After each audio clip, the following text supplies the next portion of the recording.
Failure can be powerful. Hello, this is Pastor Willie, and this is the encouraging word for today. And our topic today is failure. No one likes failure. We try to avoid it. We try to hide it when it happens. We try to ignore it when it happens. But the key question is, do we learn from failure? Do we learn from failure?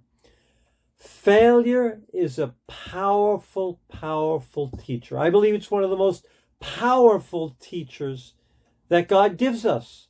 In fact, in my life, I can say I've learned more from my failures than I have from reading books. There's some way that the lesson becomes real. It becomes painful, but it becomes real, and it just sticks with us like a book would never stick with us.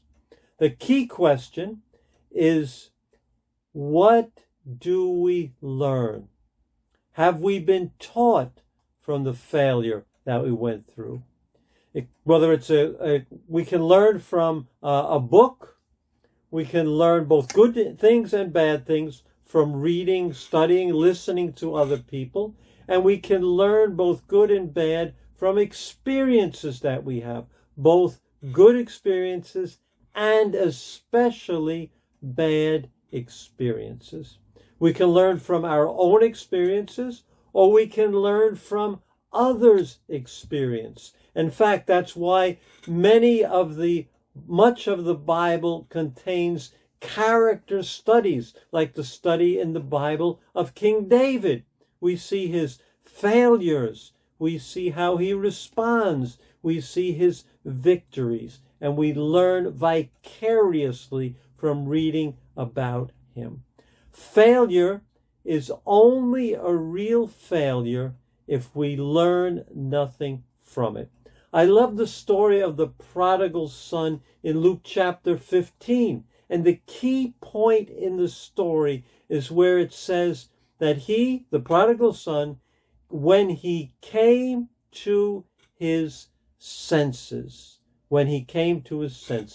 failure has a way of bringing us to our senses.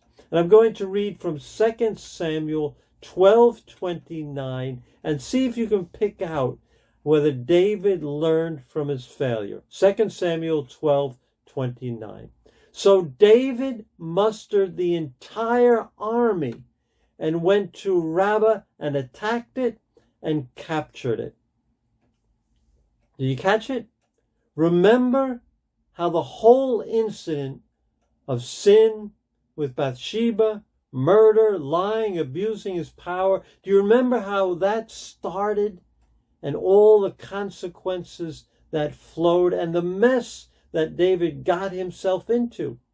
It begins in the first verse with, at the time when kings go out to war, but David stayed at home.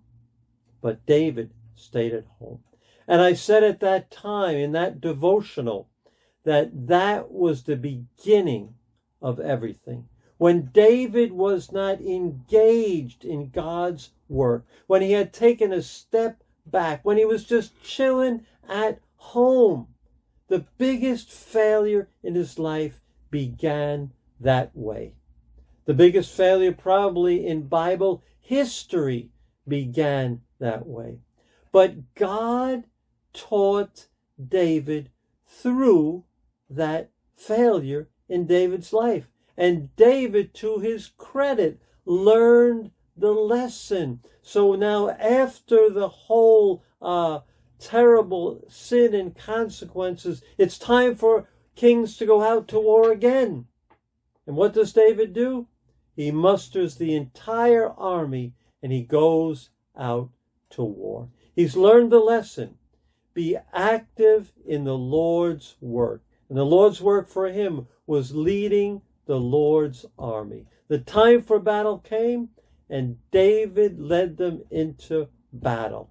That, my friends, is the power of failure. That, my friends, is a lesson learned the hard way, but learned. The question for us is, how about me? How about you? Do we learn the lessons of our failures, both big and small? Do we let the failures teach us? I challenge you today to examine yourself. Do you let the lessons of life teach you the failures, the victories? Do you learn from what happens? God bless you. Tomorrow I'll see you on Facebook Live. So see you live and in person at that time, 7:15 a.m. God bless you.